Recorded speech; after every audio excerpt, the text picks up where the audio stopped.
Hey guys, welcome to Reverie Reviews. Today we're going to be looking at the CoolerMaster MA620M dual tower RGB CPU cooler, as well as the CoolerMaster MF120 Halo 3-in-1 double ring adjustable RGB lighting, which is sitting inside the Lian O11 Dynamic XL case. In this video I'm mainly going to be showing you some of the different color patterns you can get.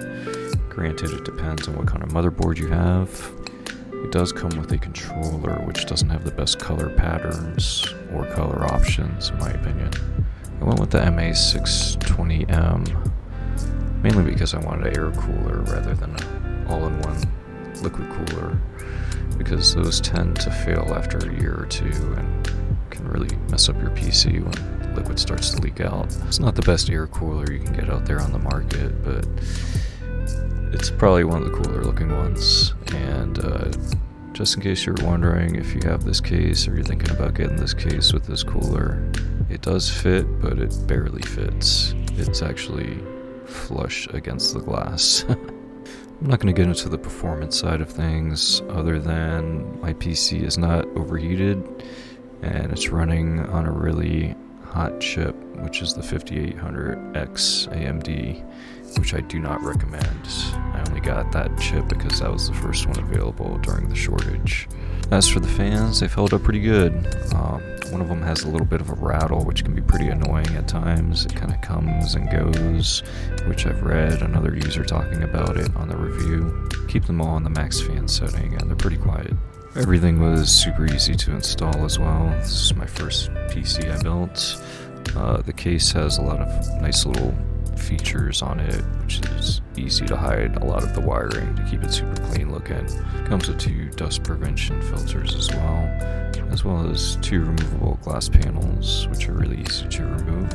And I know what you're thinking, my curtains are super wrinkled, and I didn't really notice it until I started filming this video. For this demonstration, I'm just keeping it on teal, but you can change it to any color, as well as you can change the speed of the patterns. I just keep mine on rainbow though, because I feel like that's the only one that actually utilizes the ARGB. If you're running this many fans, you do want to get a ARGB controller for it though. If you try to daisy chain this many fans into your motherboard, you will fry your motherboard, or at least the ARGB header on it. It was a little bit of a headache trying to get all the fans synced up, and CoolerMaster does sell 2 different controllers for this. There's a more expensive one and a cheaper one. My buddy had an extra more expensive one laying around, which just caused me more of a headache trying to get this to work.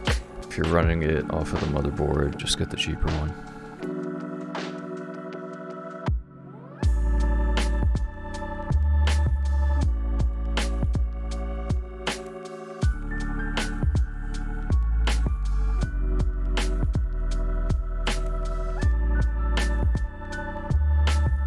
Here's one demonstration of the color patterns that come with the controller, that come with the fans.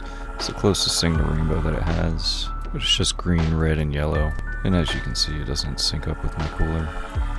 It did look pretty nice up against my 3D panels with the Govee light bars next to them, but got a new monitor and had to do a little rearranging. The Govee light bars I got are supposed to attach to the back of your TV anyway, because they can sync up with the colors on your screen, which is a feature I haven't used yet.